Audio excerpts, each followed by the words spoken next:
বন্ধুরা, সবাই কেমন আছো? আশা করছি সবাই ভালো আছো। আজকে আমি আমার আরেকটা নতুন রেসিপি নিয়ে আসলাম, পাবদা মাছের ঝাল। প্রথমে মাছগুলোকে একটু ভেজে নিলাম, তারপর আদা আর কাঁচা লঙ্কাকে একটু পেস্ট করে নিলাম। তারপর কড়াইয়ের মধ্যে একটু কালো জিরে ফোড়ন দিয়ে একে একে সব মশলাগুলো দিয়ে দিলাম। একটু হলুদ গুঁড়ো দিলাম, একটু লঙ্কা গুঁড়ো দিলাম, একটু জিরে গুঁড়ো দিলাম, একটু ধনে গুঁড়ো দিলাম, আর একটু লবণ দিয়ে ভালো করে ফ্রাই করে নিলাম মশলাটা।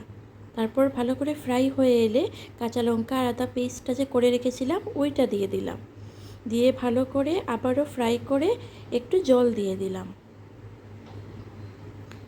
তরকারিটা একটু হয়ে এলে মিট মশলা দিয়ে দিলাম, দিয়ে মাছগুলো দিয়ে দিলাম। এখন 5 মিনিটের জন্য রেখে দেব। বন্ধুরা, তোমাদের যদি আমার এই রেসিপিটা ভালো লেগে থাকে তাহলে like, comment, share and subscribe অবশ্যই করো। আর 5 মিনিট পরে নামিয়ে নিলেই রেডি হয়ে গেল পাবদা মাছের ঝাল।